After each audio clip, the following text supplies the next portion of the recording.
Gue lihat di sini ada yang dari Kabupaten Kota Sukabumi ada ya.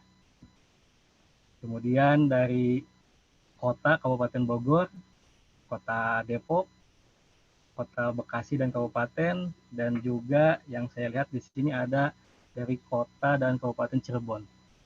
Alhamdulillah kita bisa dipertemukan di sini di ruangan yang sangat baik ini. Bapak Ibu semuanya, seperti apa yang tadi disampaikan oleh Pak Junjun, saya ulangi perkenalan, nama saya Maulana Iskandar. Saya adalah seorang pengajar di SMK Negeri 1 Haluwangi Kabupaten Cianjur, berbatasan dengan Bandung Barat. Puji syukur kita panjatkan kepada Allah Subhanahu wa Ta'ala karena kita masih diberikan kesehatan dan alhamdulillah hari ini kita bisa mengikuti kegiatan pelatihan. Dan tentunya saya ucapkan selamat kepada para peserta TOT, Trainer of Trainers, pelatihan untuk pelatih dari berbagai jenjang. Saya lihat di grup, di sini ada yang dari sekolah dasar, ada juga dari SMP maupun MTS, ada dari SMA maupun SMK sederajat. Saya lihat di sini menunjukkan bahwa Bapak Ibu di sini sangat luar biasa sekali. Dilihat dari antusias sangat luar biasa. Namun di sini saya lihat kemarin di grup wilayah itu ada sekitar 100 lebih ya yang mendaftar. Tapi di sini hanya kurang lebih sekitar 50 peserta. Dan mudah-mudahan nanti kedepannya bisa lebih bertambah lagi. Baik, Bapak Ibu, saya izin share screen. Pak Junjun, monitor. Silakan Pak. Ya, saya coba share screen dulu ya, Pak Junjun. Oh, ini stop. Oke, siap. Kalau misalkan nanti tidak bisa, saya bisa ke Pak Junjun nih. Siap Pak. Silakan.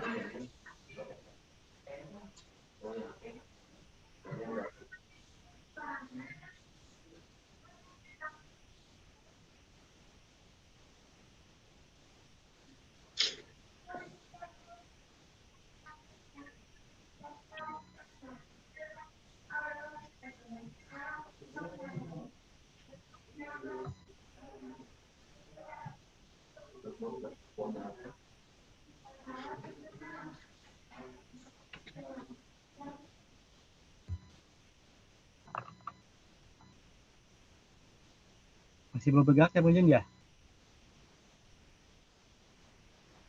Lanjut aja Pak.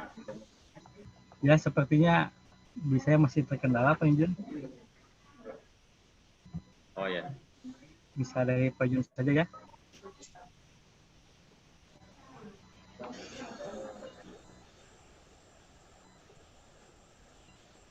Silakan Pak. Kelihatan Pak? Sudah bisa terlihat, Pak Junjun? Terima kasih.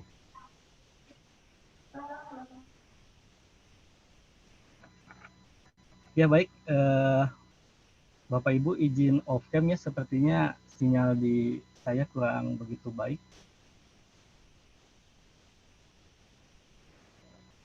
Nah, di pertemuan yang pertama ini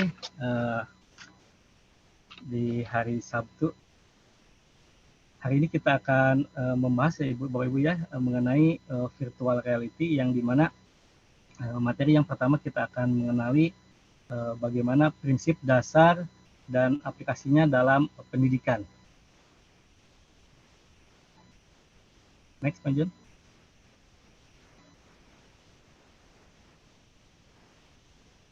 Oke, di sini ada Sinta VR. Sinta VR ini merupakan perusahaan teknologi ya, virtual reality di Indonesia yang terpilih menjadi salah satu teknologi pionir oleh World Economic Forum di antara ratusan kandidat lainnya dari seluruh dunia. Dan ini tentang VR yang merupakan saham pertama ya di Indonesia. Sinta VR ini didirikan pada tahun 2016 sebagai perusahaan yang bergerak di bidang jasa. Dan ini menciptakan kustomisasi konten VR maupun AR dalam beberapa 7 tahun ke belakang. Dan di sini telah menyelesaikan lebih dari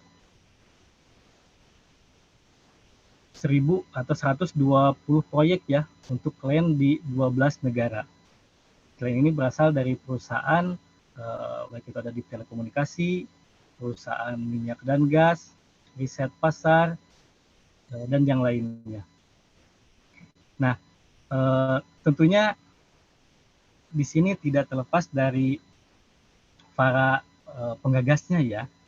Memang di sini bisa kita lihat di situ ada founder dan manajer, direktur. Di sini ada Akira Sau sebagai founder, presiden, direktur. Kemudian ada Mas Andres Rizky sebagai founder, manajer, direktur. Dan juga ada Pak Andre S. Puika sebagai CEO, founder, Chief Technology Officer. Nah, ini kerjasamanya banyak sekali ya di bidang telekomunikasi tadi, kemudian riset, dan juga masih banyak lagi. Next, Pak Junior.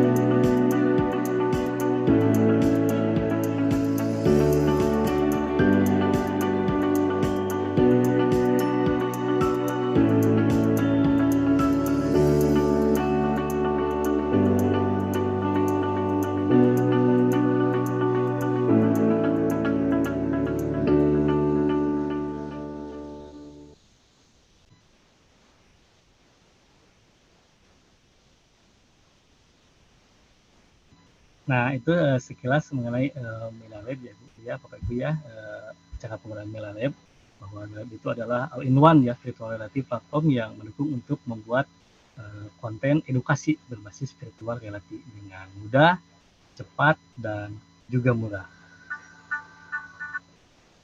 Nah, baik Bapak Ibu, di sini dilihat bahwa ada beberapa penghargaan dari Milalab. Kenapa bisa seperti ini? Seperti yang dilihat di sini, bahwa ternyata pengguna Milalab ini sekarang sudah lebih dari 20.000 pengguna Milalab. Saya juga mengenal Milalab ini pada tahun 2020 ketika waktu pandemi melanda dan terpikirkan bagaimana cara belajar siswa yang keadaannya di rumah tetapi pembelajaran ingin tetap berjalan. Dan akhirnya saya menemukan Milalab dan pada waktu itu mengikuti perlombaannya kurang lebih sekitar 6 bulan dari Milalab ini. Nah, kemudian di sini juga ada sekitar 20.000 ya, sekitar 8.700 ya guru yang sudah bersertifikasi dan diperbolehkan untuk menggunakan fitur Milalab ini. Dan ternyata sudah banyak sekali guru-guru yang sudah membuat konten Milalab yang tersebar di 34 provinsi ini. 19.000 sekolah dan sekitar 280 orang VR ambassador yang tersebar di 34 provinsi. Di sini ada tentunya beberapa prestasi ya Milalab ini, yang diantaranya adalah di sini ada juara 1 wilayah Jakarta, kemudian ada juga startup yang terpilih dari program ambassador ya BCA ya, kemudian juga ada BCS dan juga yang lainnya.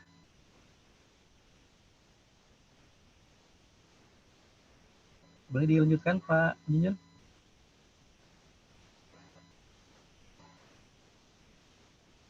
Nah, di sini program kolaborasi Milalab itu ada sekitar 20.000 lebih ya pengguna Milalab yang sudah user masuk dan juga sekitar 8.700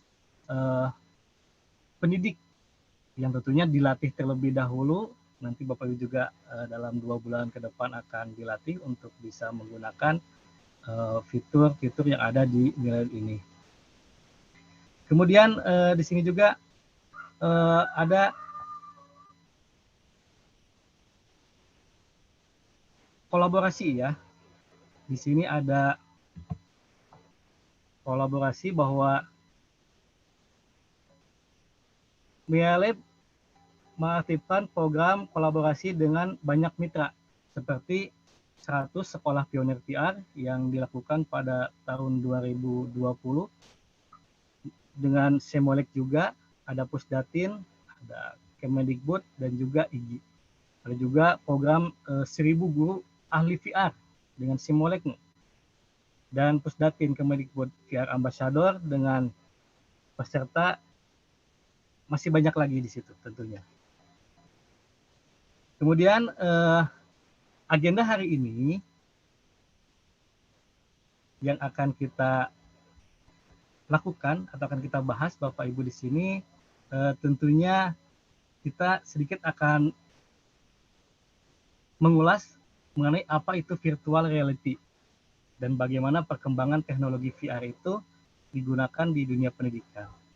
VR era baru, mudah, cepat, terjangkau, dan juga VR bagi pendidikan. Ada identifikasi kesiapan sekolah, apa sekolah yang saya siap, kemudian metode-metode blended learning dengan VR, maupun prinsip pembuatan konten VR untuk bahan ajar dari jenjang SD sampai jenjang SMA SMK.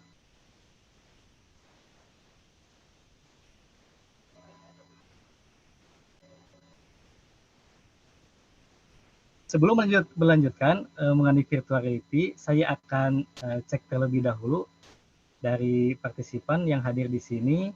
Kalau boleh tahu nih, boleh Bapak Ibu menuliskan di kolom chat atau komentar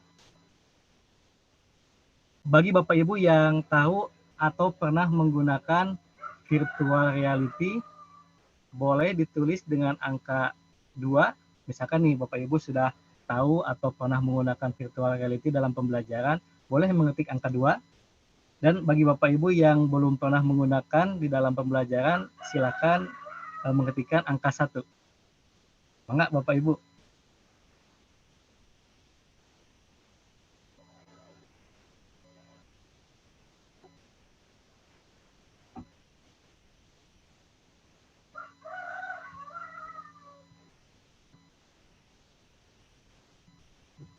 Ibu Huri 2, Ibu Lili 1, Ibu Sati, Irawan, Ibu Evi 1, Ibu Neneng 1,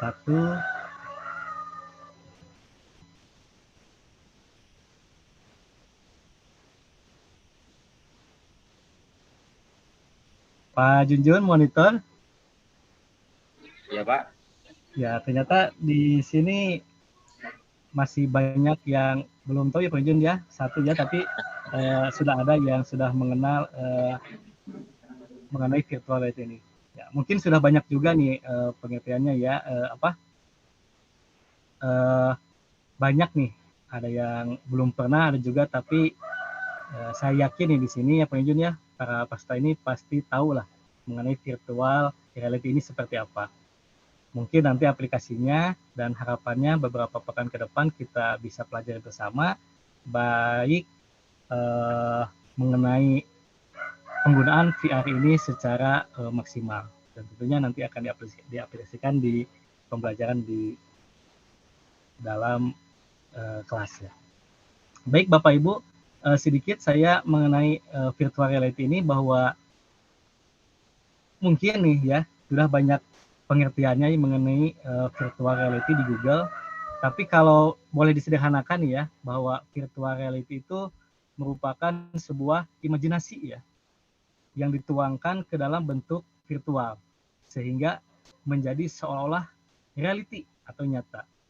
Nah, di sini juga dijelaskan bahwa virtual reality itu merupakan sebuah cara membuat imajinasi menjadi nyata bagaimana kita berimajinasi seolah-olah berada di kehidupan yang sebenarnya. Ini merupakan sebuah metode ya untuk menyajikan imajinasi dan simulasi dalam bentuk virtual sehingga menjadi seolah-olah nyata bagi penggunanya. Lanjut, Penjun.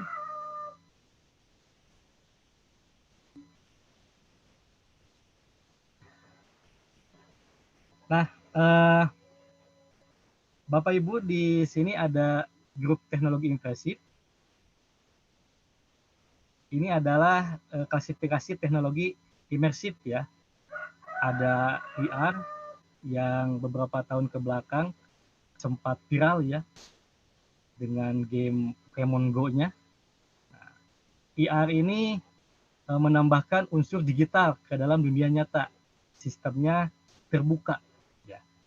Atau dalam proses pembelajaran Bapak Ibu yang misalkan di jenjang dasar nih ya, penggunaan VR itu ketika membuat modul hewan-hewan mungkin ya yang di-scan dengan handphone, kemudian hewan gambar tersebut muncul secara detail. Nah, itu disebut dengan augmented reality VR. Ini bisa nih digunakan di jenjang SD, SMP, SMA maupun SMK. Nah, di mana kita menambahkan unsur digital ke dunia nyata, misalnya hewan atau dinosaurus di-scan nanti akan muncul objeknya. Nah, ini sistemnya terbuka ya untuk augmented reality. Kita hanya menggunakan media smartphone saja biasanya itu. Kemudian yang kedua di sini teknologi imersif ini adalah virtual reality. Nah, kalau VR ini kebalikannya. Biasanya VR ini kita seolah-olah ada di dunia digital, seolah-olah kita ada di mana gitu ya. Dan ini sistemnya tertutup. Jadi kalau kita menggunakan kacamata VR, kita bisa full imersif ya, seolah kita berada di tengah-tengah tempat yang kita tuju. Nah, saya ini menggunakan virtual reality ini ketika tahun 2020 karena memang siswa berada di rumah, sehingga pembelajaran ini memang saya rasa ini cocok ya dulu waktu digunakan pada masa-masa pandemi. Kemudian yang ketiga di sini ada mixed reality. Kalau mixed reality ini penggabungan antara VR dan juga IR. Sistem ini terbuka imersif dan juga berguna untuk detailing yang lebih advance. Nah, dari semua ini tentunya ini sangat mendukung dalam proses pembelajaran inquiry tentunya. Jadi Bapak Ibu bisa membuat desain pembelajaran dan juga di dalamnya siswa sendiri yang akan menemukan konsepnya. Mikirnya itu gabungan antara IR dan juga VR. Next.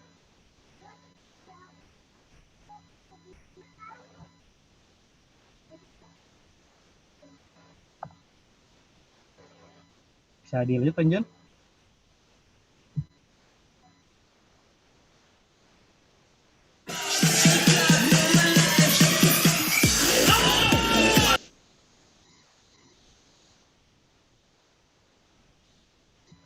Nah, di sini bagaimana nih kerja otak kita ketika di dalam atau menggunakan virtual reality. Nah, Bapak Ibu, ketika kita ada di dunia nyata, kemudian kita melihat sebuah objek, ini otomatis secara alami otak akan menangkap objeknya seperti itu. Akan tetapi kalau menggunakan VR, otomatis kita ada alat bantu tambahan karena kita akan membuat sesuatu nanti yang akan muncul di dalam tampilan best spray. Nah, di situ barulah nanti organ yang akan mengontrol. Misalkan, oh ternyata objeknya seperti ini. Nah, itu kira-kira kerja otak yang ada di dalam VR itu. Beda dengan dunia nyata. Misalkan kalau nyata kita lihat ya seperti ini. Berbeda misalkan dengan menggunakan kacamata virtual reality. Ketika misalkan kita menggunakan kacamata virtual reality, ternyata oh kita sedang berada di mana ini? Ya mungkin seperti itu. Silakan lanjut Pak Jun.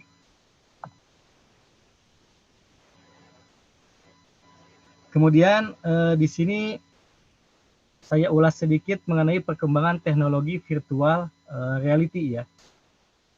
Ternyata di sini ada yang menarik ya Bapak Ibu ya. Saya lihat bahwa teknologi VR itu ternyata sudah muncul sejak lama sekali. Kalau dilihat di sini, dilihat sejak tahun 1960 ya, bahwa teknologi semacam VR ini sudah ditemukan oleh Martin Helig. Beliau membuat alat, tentunya alat sensorama ya, namanya sensorirama, dan ini mampu memulti sorry ini ya, di mana dengan memasukkan kepala ke dalam alat, di sini bisa dilihat di gambar, kepala dimasukkan ke dalam alat, kemudian alat tersebut akan memunculkan sensor yang seolah-olah nyata. Jadi ketika Martin Helig itu memasukkan kepalanya ke dalam alat, di situ bisa terasa ada hembusan angin misalnya, atau juga bisa lihat kanan dan kiri, ataupun di situ yang didudukinya kursinya bisa memiliki sensor, bisa bergerak. Tapi pada waktu itu belum ada istilahnya VR ya, jadi hanya sebatas penemuan seperti itu. Nah, kemudian berlanjut ke tahun 1968, di sini juga sama ditemukan bahwa tahun 1968 alat semacam virtual ini sudah bisa dirancang seperti yang Bapak Ibu lihat di sana. Cuman kelemahannya di situ alatnya itu terlalu berat ya, menurut buku yang saya baca di situ, sehingga ini sangat tidak efektif. Nah, dan baru pada tahun 1987 di sini istilah virtual reality baru dicetuskan oleh Jaron Lanier. Nah, pada tahun ini pula virtual reality sudah dikomersialkan pada tahun 1987. Dan semakin ke sini teknologi VR semakin berkembang, bahkan game pun sudah ada yang menggunakan kacamata VR pada waktu itu ya, salah satunya misalkan di Sega ya kalau nggak salah itu. Selanjutnya pada tahun 2011-2012 VR muncul lagi setelah meredup pada tahun 1987, 2011-2012 VR muncul lagi, di mana ada sebuah perusahaan besar pada waktu Oculus ya, memamerkan virtual reality. Dan pada tahun 2014, nah ini jadi lebih menarik lagi nih, karena pada waktu itu pemilik Facebook, beliau membeli sahamnya dari Oculus. Jadi pemilik Facebook ini bukan sekarang ya menggunakan Meta, tapi mereka sudah mempersiapkan sejak jauh-jauh hari. Ternyata sekarang digunakan dan itu sangat luar biasa, semakin berkembang. Lanjut Pak Jun. Nah, Bapak Ibu mungkin sudah ada yang pernah melihat atau mencoba langsung ini variasi alat headset virtual reality ya. Nah, ini yang sempat ramai nih kemarin di grup ya Pak Jun ya, tentang kacamata VR, karena harganya yang begitu luar biasa. Mahal lah, kalau seukuran saya itu memang sangat luar biasa, mahal sekali. Kalau dilihat di sini harganya itu paling tinggi sekitar 2.000 US dollar. Kalau dihitung $1 15.000 berapa ini? Tentunya pasti sangat mahal sekali.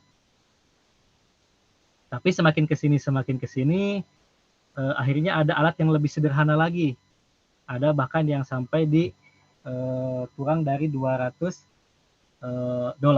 Nah, saya sendiri, Bapak Ibu, di sekolah saya di SMK Negeri 1 Haurwangi, saya sudah mempunyai beberapa alat bobo VR, terutama yang sedang dikembangkan saat ini adalah kacamata yang terbuat dari cardboard ya Bapak Ibu ya, dari dus. Nah itu. Jadi kalau dari dus ini tentunya harga lebih terjangkau dan sangat murah sekali. Pemakaiannya hampir sama, lensanya juga bagus, dan ini tentunya siswa bisa mendapatkannya masing-masing kalau menggunakan cardboard yang sejenis dus ini. Lanjutkan Pak Jinjun.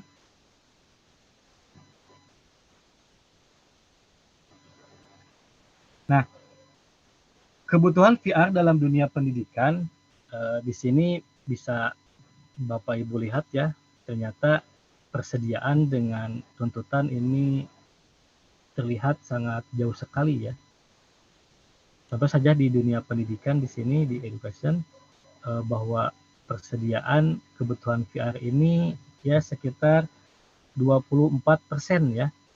Tetapi tuntutan karena perkembangan di dunia ini semakin pesat, teknologi setiap hari banyak perubahan, sehingga tuntutan penggunaan kebutuhan VR dalam dunia pendidikan ini sangat besar sekali dibandingkan dengan kegiatan-kegiatan yang lainnya.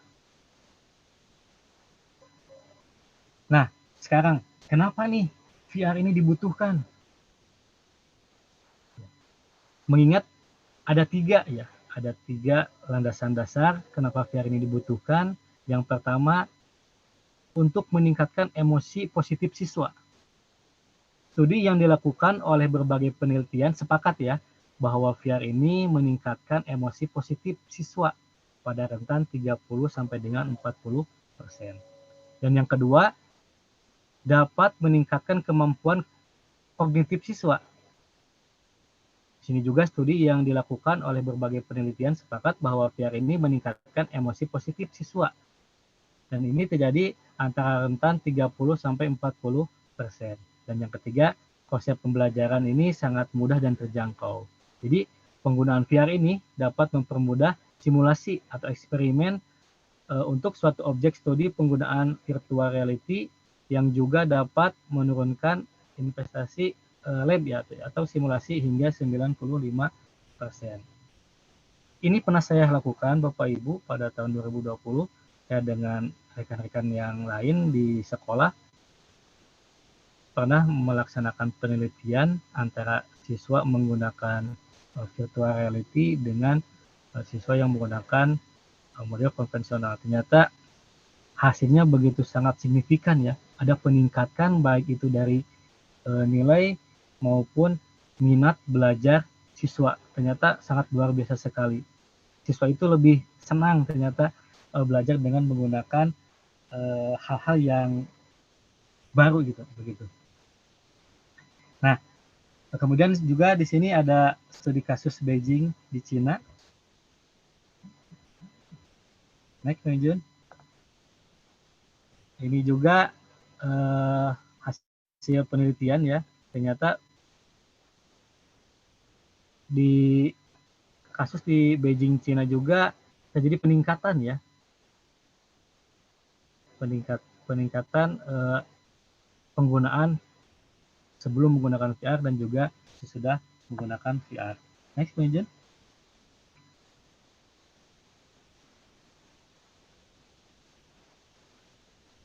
Langsung saja ke studi kasus menilai.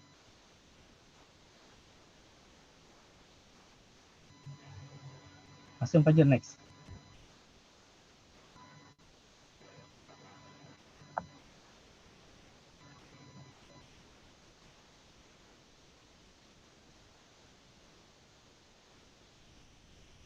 Nah,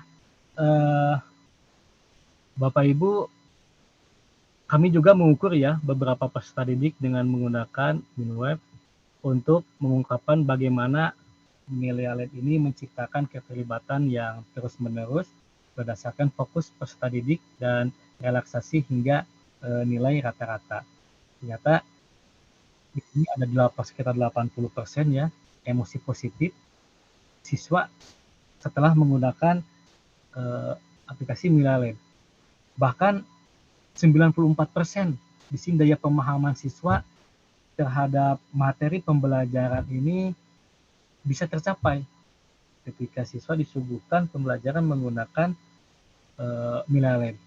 Dan ini sangat luar biasa sekali Bapak Ibu, membantu kejenuhan siswa, terutama di dalam proses pembelajaran.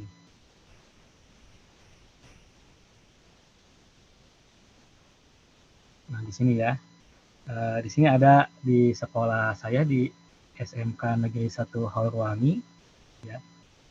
Ini setelah mengadakan penelitian ya, meningkatkan batas nilai terendah menjadi 100% di kelas setelah menggunakan Milalab.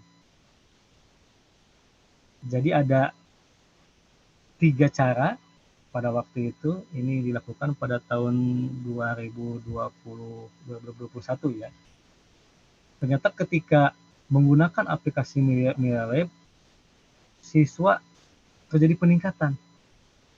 Baik itu ketika siswa menghadapi hari esok, ketika kita suruh nanti besok pembelajaran menggunakan Milalab, siswa sangat luar biasa senang sekali. Dan ternyata ini menunjukkan adanya semangat baru nih bagi para siswa untuk datang ke sekolah. Ini juga ada di SMP 6 Singaraja, SMPN 2 Banjarnegara, dan juga SICC ya.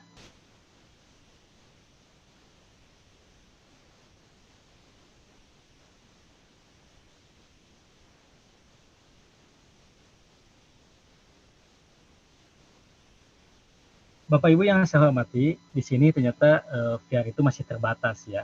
Ternyata pada tahun 2015 sampai 2017 untuk mendapatkan pengalaman VR ini yang bagus ini masih sulit ya, karena sulitnya mendapatkan akses baik itu alatnya yang murah dengan kualitas optimal bagi dunia pendidikan. Ternyata ini juga salah satu menjadi masalah ya, penggunaan virtual reality ini pada tahun rentan 2015 sampai 2017. Nah, kemudian yang kedua, di sini ada sedikit konten pendidikan. Ya. Saat itu memang sangat sedikit sekali ya konten virtual reality pendidikan yang dapat diakses oleh banyak orang. Dan di sini biasanya kontennya itu bagus untuk alat yang mahal biasanya. Guru pun ternyata jarang yang bisa membuat konten VR mereka sendiri. Tapi nanti Bapak Ibu ketika kita sama-sama belajar di pelatihan ini, nanti ada template-template nih yang sudah tersedia. Misalkan Bapak Ibu guru kelas SD, nanti ada template tersedia yang nanti kita bisa dimodifikasi kembali, baik itu dari jenjang SD, SMP, SMA maupun SMK.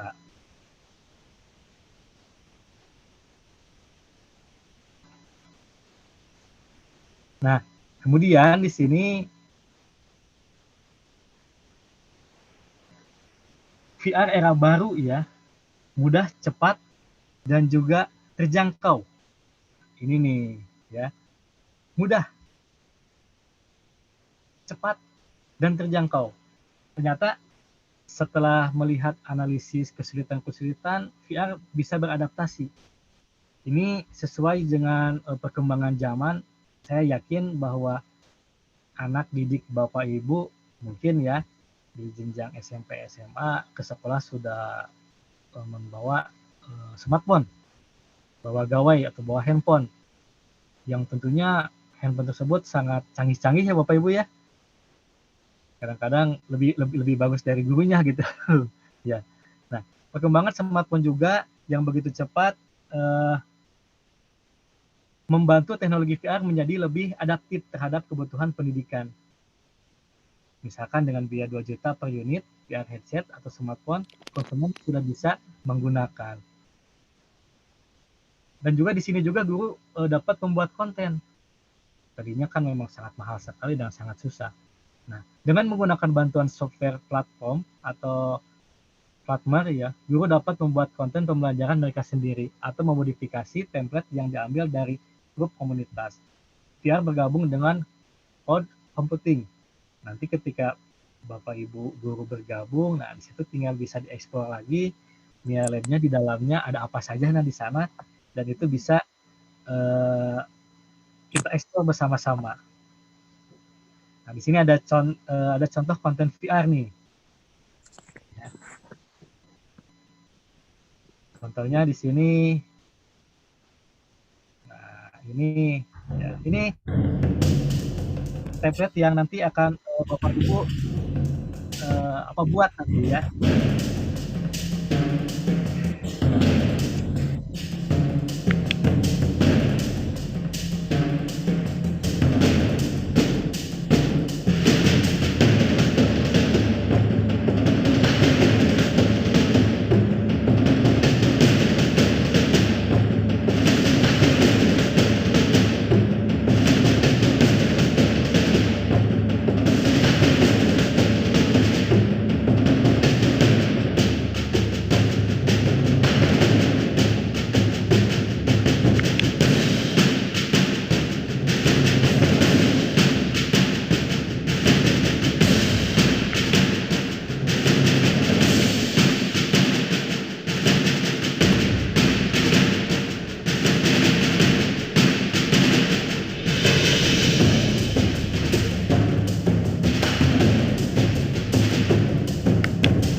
Nah, ini merupakan salah satu pembelajaran ya nanti yang bisa dilaksanakan di dalam kelas apabila misalkan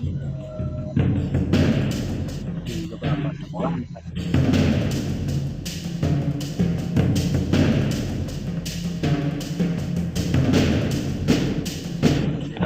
Bisa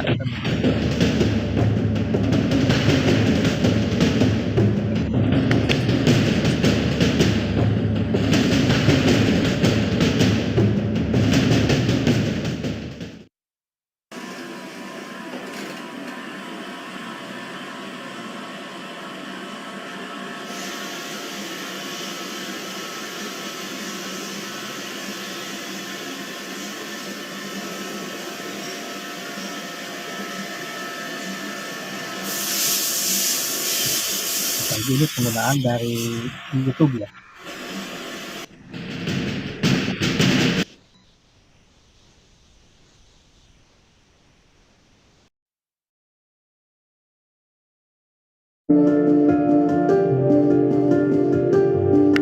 Kamu bisa bergerak, berjalan di bukit ini dengan mengarahkan titik putih ke titik kuning yang ingin kamu tuju. Kemudian, kamu juga bisa melihat video, kamu juga bisa melihat informasi-informasi dengan mengarahkan titik putih ke titik-titik yang ingin kamu tuju.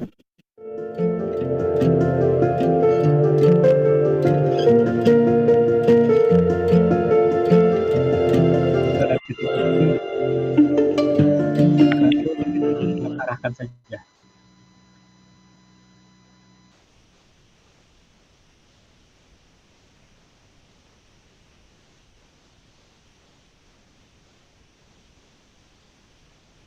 Nah, ini merupakan persiapan ya pembelajaran berbasis virtual reality ya.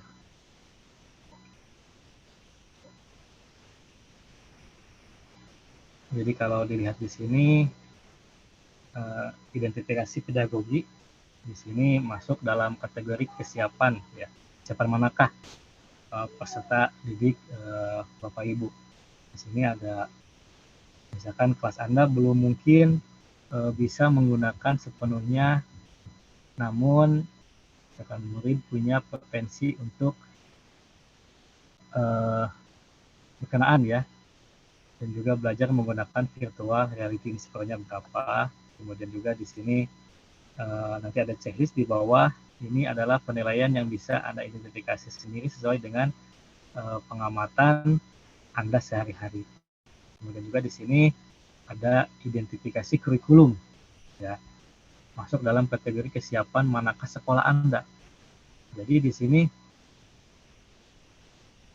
ada 2 kategori, baik itu kesiapan siswa maupun kesiapan sekolah. Di sini ada juga pengenalan, penggunaan, dan juga pengembangan. Checklist di sini adalah penilaian yang bisa Anda identifikasi sendiri sesuai dengan pengamatan Anda sehari-hari. Misalkan skornya 10, skor Anda memakai kurikulum ke-13 terbaru atau kurikulum internasional skor 10 misalkan.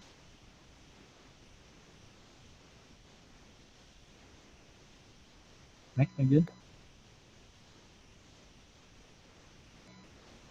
Nah, identifikasi kesiapan ini dibagi ke dalam 3 bagian. Yang pertama identifikasi pedagogi, yang kedua identifikasi teknis, dan yang ketiga identifikasi kurikulum. Yang dimana identifikasi kurikulum ini kesiapan gurunya seperti apa, kemudian juga karakter kelasnya, kemudian juga adaptasi murid di lingkungan sekolah tersebut. Identifikasi teknis ini bisa lihat dari infrastruktur, misalkan yang memadai, baik itu komputer, jaringan internet, maupun kesiapan guru mengenai pengalaman teknisnya. Karena ini juga sangat mendukung ya teknis ini, terutama jaringan internet. Internet ada, kesiapan gurunya oke, nah ini juga bisa terlaksana dengan baik. Dan yang ketiga tentunya ini kebijakan ya, kebijakan dari pemangku kebijakan di sekolah, kesiapan kebijakannya, keterbukaan maupun pelaksanaan dan juga tujuannya. Nah, persiapan pembelajaran berbasis VR ini, di sini ada hasil identifikasi diri untuk memutuskan bagaimana metode terbaik itu. Misalkan, kalau Bapak Ibu menggunakan atau melakukan identifikasi dari 3 elemen, misalkan yaitu pedagogi, teknis, maupun kurikulum. Di sini juga pengguna dapat menganalisis nih kategori posisi kesiapan sekolah dalam penggunaan teknologi VR ini. Memang ini tergantung dari kesiapan sekolah. Bagaimana sekolah itu siap untuk misalkan meningkatkan kualitas pembelajaran di sekolah salah satunya. Nah, ada contoh kasus identifikasi diri di sini, misalkan di sini ada sekolah SMPN 21 Kota A. Di sini mempunyai skor total untuk identifikasi diri pedagogi itu sekitar 70, identifikasi teknis 30, kemudian identifikasi kurikulum itu sekitar 50. Ini contoh identifikasi kasus.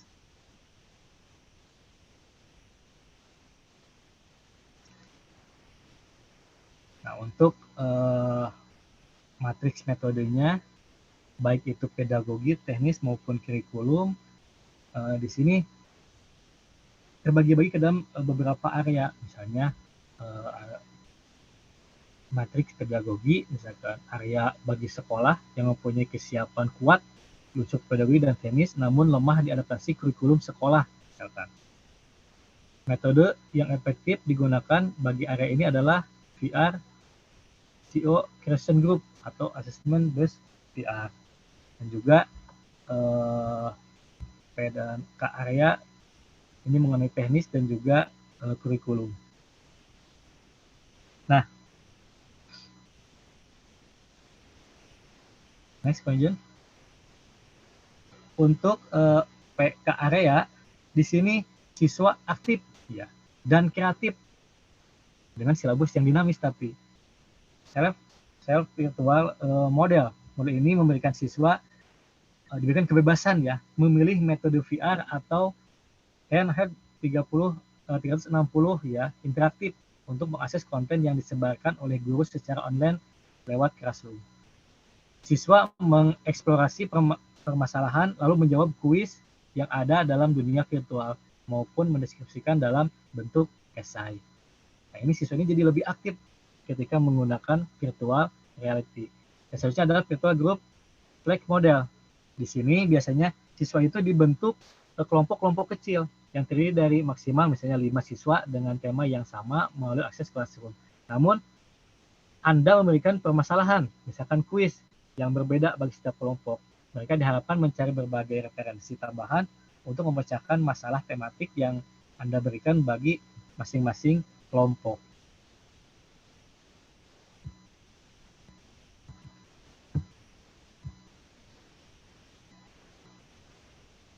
Ada juga VR Co-Creation Model Group, kemudian Assessment Based Learning. Nah, ini juga kalau Assessment Based VR ya, Assessment Based Virtual Reality ya. Metode ini menitik beratkan pada fungsi assessment, baik itu individual atau kelompok.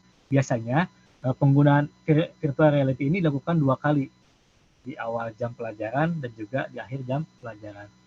Ternyata metode yang menitik beratkan ini pada pemahaman siswa terhadap detail, sistem standar, operasional, prosedur, literasi, dan juga logika matematika. Ya.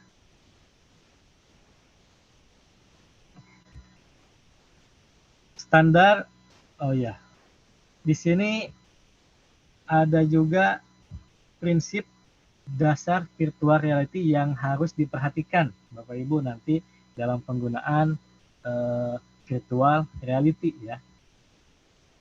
Nah, di sini bisa dilihat ya, ada perbedaan utama nih dari virtual reality dengan media lain.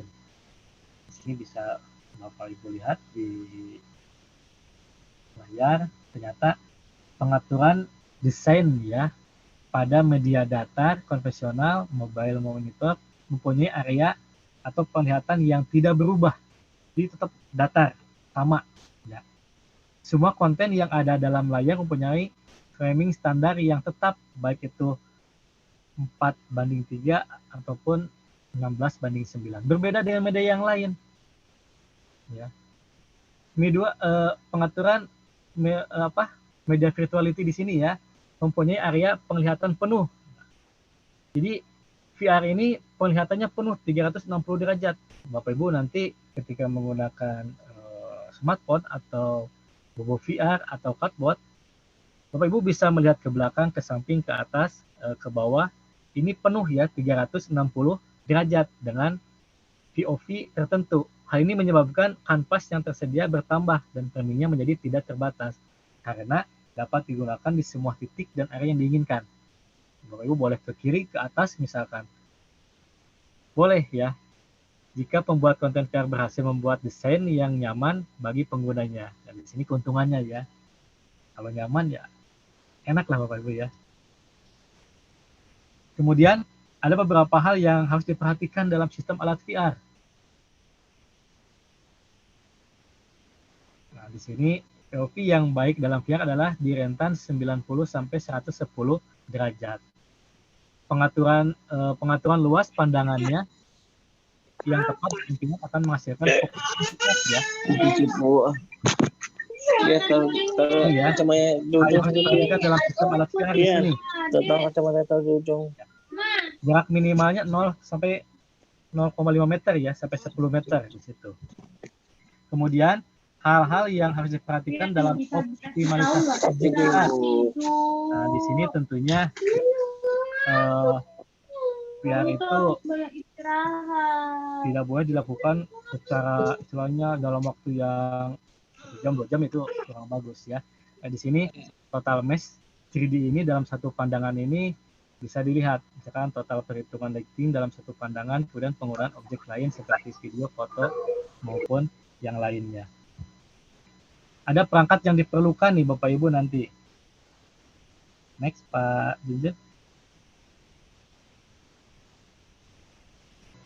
Tentunya perangkat yang diperlukan ini yang pertama ya Media Lab Creator ya, adalah platform yang dipasang pada desktop. Nanti akan di-install di laptop Bapak Ibu.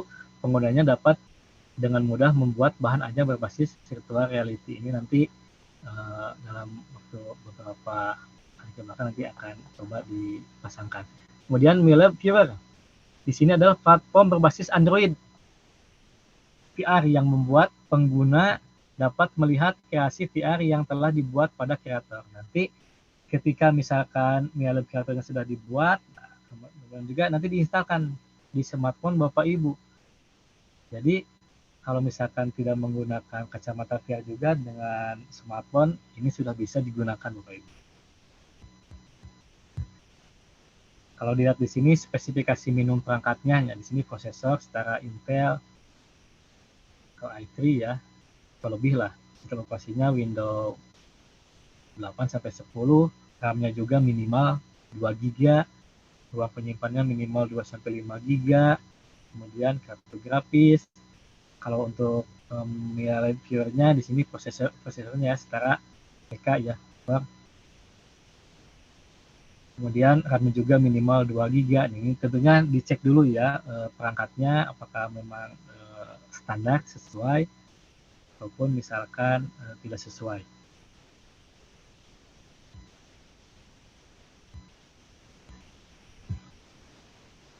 Nah, nanti ini untuk link downloadnya Mia Lab Creator. Nanti bisa dilihat, kemudian Mia Lab Viewer-nya juga nanti bisa Bapak Ibu lakukan untuk pendownloadan. Baik, terima kasih. Mungkin itu saja yang bisa saya sampaikan. Mohon maaf bila banyak kesalahan. Saya kembalikan lagi kepada Bapak Junjun. Oke, terima kasih Pak Maulana. Mungkin Bapak Ibu yang mau bertanya silakan acungkan tangan. Ya, ada satu siapa? Silakan langsung aja Pak.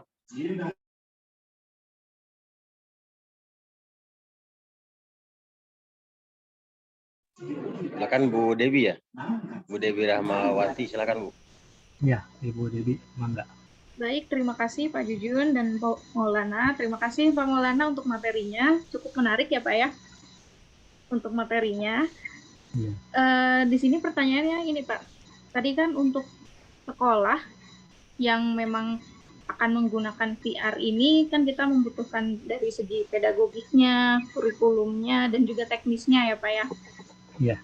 Dan untuk teknisnya, guru-guru yang sudah ada di sini nantinya akan dilatih kan ya Pak ya? Bagaimana cara penggunaannya, seperti itu. Nah, mungkin bisa diperjelas Pak untuk dari segi pedagogik dan kurikulum yang seperti apa sih Pak yang bisa menggunakan model VR seperti ini. Karena kebetulan sekolah saya adalah sekolah yang berbasis IT dan kita cukup tertarik nih Pak menggunakan VR ini. Terlebih tadi juga ada penjelasan UI dan UX-nya gitu. Dan anak-anak memang sudah mempelajari itu.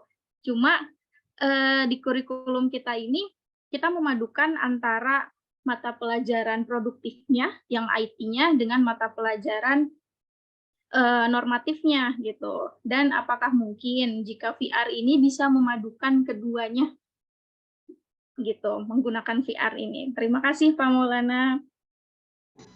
Mungkin Pak Mo, silakan dilangsung aja Pak, biar nggak lupa. Iya, terima kasih Pak Junjun. Mungkin mau ditambahkan juga ya Pak Junjun ya. Baik, tadi Ibu siapa Bu Dewi ya? Sangat luar biasa sekali nih Bu sekolahnya ya kalau misalkan sudah menggunakan IT ya. Berbeda dengan sekolah saya di Cianjur gitu yang masih meraba-raba gitu untuk penggunaan IT. Nah, mengenai kurikulum dan pedagogi, menurut saya pribadi ya penggunaan VR ini bisa masuk kemana saja. Bahkan untuk ke guru-gurunya juga nanti misalkan bisa mengikuti pelatihan yang terprogram. Misalkan ketika Ibu mengikuti kegiatan ini, nah nanti bisalah diaplikasikan ke teman-teman yang lain, ataupun nanti misalkan ketika ingin mengadakan pelatihan sendiri, nah untuk pelatihan sendiri nanti Ibu bisa langsung menghubungi dari pihak Mia Lab. Nanti setelah itu bisa dikomunikasikan dan tentunya ini akan mendapatkan pengalaman yang menarik ya di sekolah Ibu. Pak Yun boleh ditambahkan silakan.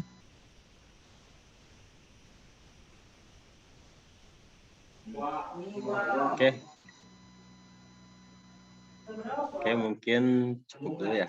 Karena ini yang bertanya banyak juga Pak. Mungkin nanti bisa perjelas kembali lagi pertemuan besok Bu ya, nanti sekalian praktek juga mungkin. Iya. Oke, untuk penanya selanjutnya mungkin Bu Susi, mungkin pertanyaan cuma 3 aja Bu ya, 2 lagi bertanya karena memang ada nanti ada penjelasan yang lainnya. Mungkin Bu Susi silakan. Ya, baik. Terima kasih Pak Jujun, terima kasih Pak Maulana izin bertanya. Ketika sudah Iya, Bu. menyimak pemaparan tadi dari Pak Maulana gitu ya, nah mindset saya itu lebih akhirnya ke RKAS ya untuk pembelian alat itu gitu ya. Tidak bisa ditolak, itu adalah sebuah tools untuk menginovasi pembelajaran agar lebih bermakna gitu kan, seperti itu kontekstual gitu kan. Nah, apakah nanti ada bantuan untuk sekolah-sekolah gitu kan dalam hal misalnya kemudahan pembelian gitu kan, atau mungkin sampai diskon gitu kan, karena kami di kelas itu menyiapkan hanya 20 siswa, mungkin kalau untuk punya 20 saja gitu kan di lab kan bisa bergantian gitu nanti dengan kelas yang lainnya.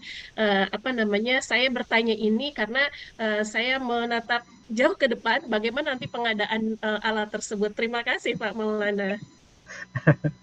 Iya, baik, terima kasih Ibu Wisulawati ya untuk alat ya Bu ya, karena kan memang dari Melab sendiri yang saya tahu ya, Melab itu tidak menjual alat-alatnya Bu ya, tapi untuk alat-alat ini bisa Ibu dapatkan di misalkan di di online bisa maupun ke tempat-tempat yang lain. Saya sendiri juga di sekolah belum pernah mendapatkan, belum pernah istilahnya membeli yang mahal ya Bu ya. Kalau yang mahal itu hasil dari lomba-lomba aja di Milalab, kemarin dapat 4 gitu, dapat 2, dapat 3 gitu. Tapi saya berpikir pada waktu itu ya, ketika memang siswa harus punya alat seperti ini, bagaimana caranya, akhirnya ya saya berinisiatif untuk membuat atau membeli cardboard Bu, ya alat VR itu yang dari dus, dan itu lebih efektif di sekolah saya ya, ternyata lebih terjangkau, dan siswa itu ya sangat senang sekali ya dengan menabung 1.000 setiap hari. Alat VR ini bisa mereka dapatkan Bu, ya mungkin itu Bu yang bisa saya sampaikan. Baik, terima kasih. Mungkin nanti untuk selanjutnya untuk pengadaan alat, kalau memang ada yang bisa terjangkau, saya mungkin akan konsultasi dengan Pak Maulana. Terima kasih ya Pak ya. Ya, sama-sama. Karena nanti akan saya kasihkan speak-nya ya Bu ya, speak yang memang standar nih untuk alat buku VR ini seperti apa. Baik, terima kasih sekali lagi. Oke, terakhir mungkin Pak Eko, silakan Pak. Baik, Assalamualaikum warahmatullahi wabarakatuh. Waalaikumsalam warahmatullahi wabarakatuh. Maulana, Pak Jujun, mohon maaf saya lagi di luar jadi izin pakai Siapa? Kebetulan saya Eko Kurniawan dari Bekasi, dan kebetulan saya ini ngajar SD, Pak. Nah, pertanyaan dari saya, apakah VR ini aman untuk anak-anak SD, dan apakah kira-kira anak SD ini sudah bisa belum menerapkan VR ini dalam pembelajaran di kelas? Karena kebetulan di sekolah kami juga menerapkan itu sebagai keunggulan sekolah. Itu Pak Maulana, Pak Jujun, terima kasih. Iya, baik, terima kasih Pak Eko. Ya, memang yang saya ketahui ya, untuk alat VR ini boleh digunakan dari 2 jenjang SD, SMP maupun SMA. Tetapi kalau untuk SD, ini rentan penggunaan kacamata VR ini antara 2 sampai 5 menit saja itu digunakannya. Ya. Karena kalau misalkan lebih dari itu, biasanya nanti kalau pertama menggunakan ya kita pasti pusing lah, ya pusing untuk menyesuaikan mata kita dengan lensa yang ada di kacamata VR itu. Tapi kalau misalkan sudah terbiasa ya itu aman sih, nyaman juga ya. Tapi ada batasan-batasan tertentu antara SD, SMP, dan SMA. Kalau SD itu 2 sampai 5 menit, kalau misalkan SMP 5 sampai 10 lah. Kalau SMA SMK bisa sampai 10 sampai 15 menit. Itu juga penggunaannya seperti itu. Insya Allah aman Pak Eko untuk SD juga. Siap, Pak Maulana, terima kasih. Oke, terima kasih Bapak Ibu dan Pak Eko juga yang sudah bertanya. Mungkin ini ada yang ini juga Pak, mau satu lagi mungkin ya terakhir ya. Boleh, mangga. Oh ya, Bu Risma Lasari, silakan Bu. Terakhir ya. Bu Risma Lasari dari Bogor ya. Ya, terima kasih Pak. Assalamualaikum warahmatullahi wabarakatuh. Waalaikumsalam warahmatullahi wabarakatuh. Ya, paparan tentang virtual reality itu bagus sekali ya. Baru pertama kali melihat bagaimana ekspektasi teknologi kekinian ya, teknologi imersif gitu. Jadi intinya sekolah juga harus mengikuti lah perkembangan zaman. Cuma kalau dilihat dari tadi digit yang harganya ini, akhirnya jadi ciut lagi Pak. Tadinya mau mengadopsi dan mengapresiasi lah di RKS untuk memfasilitasi tadi infrastruktur. Nah, ternyata kan dengan harganya yang mahal, apalagi kami kan sekolah negeri ya, tidak ada SPP, sehingga untuk model pembelajaran berbasis VR gitu ta. Jadi kan ada RPP-nya berbasis VR dan lain-lain. Ini agak-agak rada dahi saya Pak. Mungkin karena Betul. harapannya apakah ada mungkin nanti yang bisa bersahabat harganya sehingga sekolah-sekolah yang negeri juga bisa memberikan kontribusi lah untuk mengikuti era zaman yang sekarang. Karena kalau dilihat dari subhanallah tadi ya sudah presentasikan oleh Bapak tadi, keren banget gitu ya. Jadi anak-anak memang bisa mengetahui dengan berbagai nuansa ya, ilmu pengetahuan berbagai ragam gitu ya, dengan satu titik saja. Bahkan bisa tadi 360 derajat begitu kan. Intinya anak juga bisa di dalam kelas bisa dilakukan. Tetapi intinya kalau berbasis dana seperti itu mungkin apakah nanti bisa siapa yang memfasilitasi, mungkin khususnya yang pemangku kepentingan dan juga dari penyedia nanti memberikan mungkin bukan diskon ya CSR-nya atau bagaimana sehingga kami juga bisa mengapresiasi ilmu bagus seperti ini Pak gitu. Saya kebetulan kepala sekolah SMP Negeri 1 Tanjung Bilang Pak, Kabupaten Bogor. Ibu Bulang keren, benar betul. Iya Pak. Mohon maaf Pak ya. Terima kasih, mohon diapresiasi. Terima kasih. Baik, terima kasih Ibu Risma Lasari dari Bogor. Memang ini merupakan salah satu tantangan Bu ya. Tantangan bagaimana suatu sekolah untuk meningkatkan kualitas pembelajaran yang lebih baik. Ini saya berbicara pengalaman saya terlebih dahulu ya Bu. Ketika saya mengikuti kegiatan ini tahun 2020, memang pengalaman ini tidak akan saya pernah lupakan ya. Terutama ketika kata Ibu tadi, bagaimana nih cara mendapatkan hal seperti ini. Ternyata di sekolah saya, alhamdulillah sampai saat ini ada sekitar 8-10 ya buku VR. Kemudian kacamata VR yang dari Dusik juga ada 10. Kemudian juga ada beli ya yang dari online juga ada. Dan ini alhamdulillah bisa menunjang pembelajaran. Jadi pada waktu saya tidak berpikir, ini alat ini sangat mahal sekali ya. Tapi saya berpikir bagaimana saya mendapatkan alat ini, kemudian bisa digunakan dalam proses pembelajaran. Dan sangat bersyukur sekali, ternyata Media Lab ini sangat istilahnya mendukung sekali. Saya dari tahun 2020 sampai sekarang, hampir tiap bulannya suka ada kegiatan di Media Lab, saya terus ikuti, dan alhamdulillah salah satunya misalkan ada seminar gitu ya, ada workshop di Media Lab. Hanya misalkan saya nonton gini nanti bonusnya dapat kacamata gitu ya. Ada juga mungkin di sekolah Ibu ya, siswa itu kan tentunya kalau di sekolah saya siswa itu diperbolehkan membawa handphone ya Bu ya, membawa smartphone ya sekarang. Nah pembelajaran VR ini tidak harus menggunakan kacamata VR yang memang dikatakan itu harganya sangat mahal. Tapi dengan menggunakan smartphone juga ini sudah bisa digunakan, Bu. Karena di smartphone itu nanti ada beberapa mode yang bisa siswa gunakan. Di antaranya ada mode non-giro.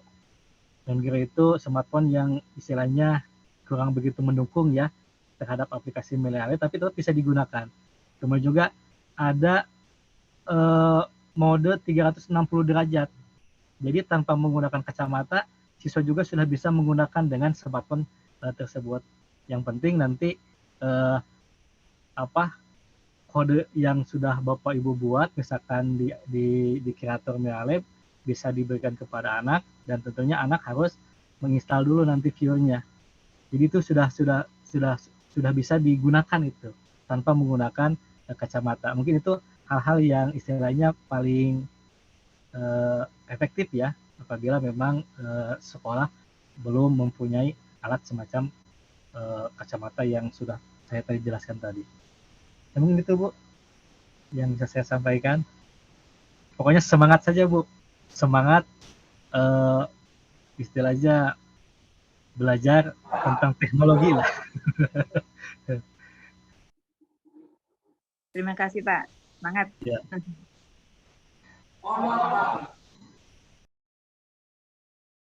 Oke, mungkin begitu Bapak Ibu. Mungkin Pak Maulana ini ada di kolom chat terakhir, yang kolom chat ini belum dibacakan. Untuk alat VR, apakah display support dengan perangkat sensor exam joystick kayaknya Pak? Di kolom chat Pak Dewi Handoko. Pak Yunjun boleh menjawab, silakan sama Pak Yunjun.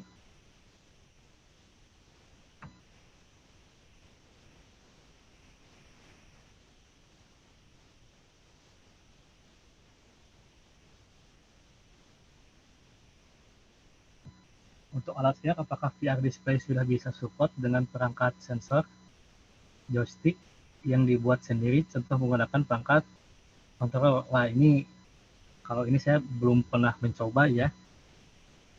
Jadi saya belum bisa menjawab nih, Bapak Dwi nih ya. Sama Pak, saya juga belum pernah menggunakan, kayaknya saya belum juga nih. Kayaknya ini informasi baru nih dari Pak Dwi nih. Ya. Sudah saya copy nih, nanti akan saya coba tanyakannya ke tim Melialet. Terima kasih Pak Dewi, mohon maaf saya tidak bisa menjawab ini. Oke, mungkin terima kasih Pak Maulana atas pemaparan materinya Bapak Ibu yang kami hormati. Kemudian terima kasih juga Bapak Ibu yang sudah join. Jangan lupa untuk mengisi daftar hadir ya. Dan setelah itu jangan lupa silahkan Bapak Ibu kembali ke room awal. Jadi silahkan leave room ya. Leave room sehingga ke Zoom dari awal setelah kegiatan ini terakhir, karena nanti sesi fotonya di room awal tadi. Itu kan ada leave room ya, bukan limit tapi leave room ya. Benar Pak Maul ya? Iya, betul. Oke, itu saja untuk pertemuan kita hari pertama. Jangan lupa besok kita dengan link yang sama, dengan room yang sama, yaitu mungkin dengan saya pribadi Pak ya. Untuk ini ya. Kita mudah-mudahan lancar prakteknya, lebih efektif lagi. Mungkin dari saya Yun Junaidi, kemudian Pak Maulana, kemudian tim Melialet, mohon maaf atas segala kekurangan. Dengan ini Bapak Ibu silakan masuk ke room yang awal atau live room, jangan live meet ya, tapi live room. Mohon maaf atas segala kekurangan. Assalamualaikum warahmatullahi wabarakatuh. Warahmatullahi wabarakatuh. Baik Bapak Ibu silakan. Terima kasih ya Pak. Room yang lain ya. Terima kasih Pak Jujun, izin Ya. live room. Ya, mangga Ibu. Terima kasih Pak. Ya, terima kasih Pak. Ya.